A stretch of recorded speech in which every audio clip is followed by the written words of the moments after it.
Assalamualaikum warahmatullahi wabarakatuh. Sahabat Islam, setiap malam Jumat atau ketika sana saudara pulang ke rahmatullah, surah Yasin bisanya akan mengema dalam ruangan. Ada banyak alasan kenapa Muslim membaca surah Yasin, namun yang paling mengejutkan adalah kesaksian seorang ahli kubur yang pernah mendengar suara langsung dari liang lahat dan menggambarkan dahsyatnya surah Yasin. Kemukjizat surah Yasin bahkan pernah diceritakan langsung oleh ahli kubur. Kisah ini dikabarkan oleh Al-Hasan bin Al-Hatsan, sewaktu-waktu dia pernah mendengar Abu Bakar Al-Atrushi bin Abi Nasr bin Atimar bercerita jika ada seorang anak laki-laki yang dulunya selalu nyekar ke makam sang ibu setiap hari Jumat. Setiap kali berada di pusar ibunya, anak ini akan berdoa dengan teramat khusyuk. Berlahan dia akan membacakan doa serta ayat-ayat Al-Quran. Sesekali pemuda ini menghentikan bacaan sambil mengambil nafas, terbayang-bayang lah kenangan bersama sang ibu.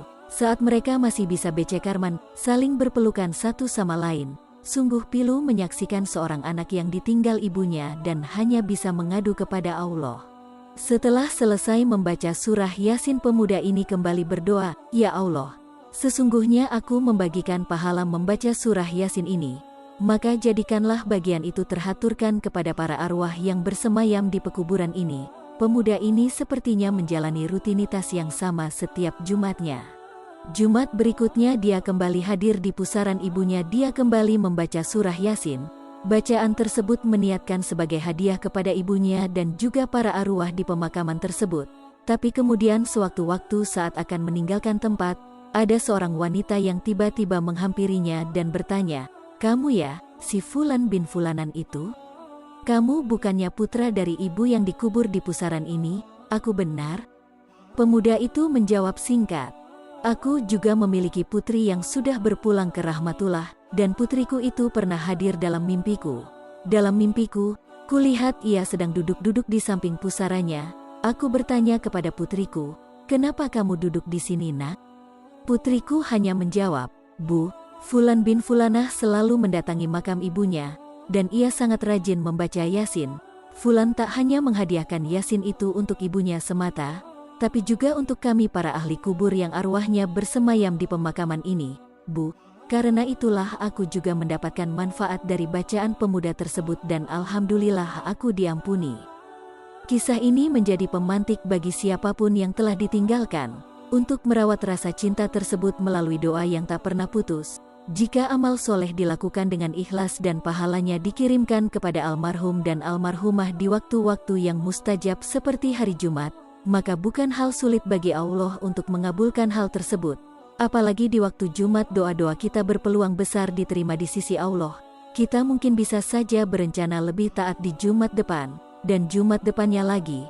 Namun Allah lah yang paling berhak mengatur kehidupan dan langkah kecil manusia.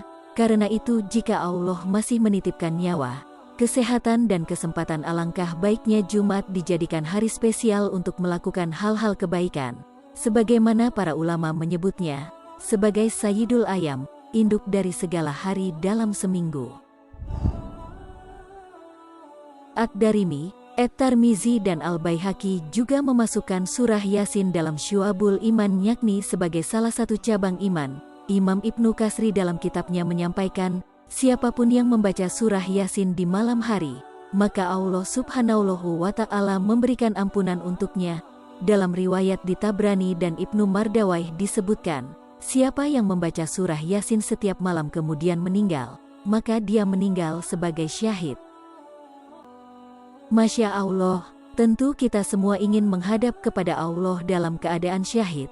Namun ada satu pandangan tentang surah Yasin yang selama ini keliru, tapi masih dipercaya oleh beberapa kalangan.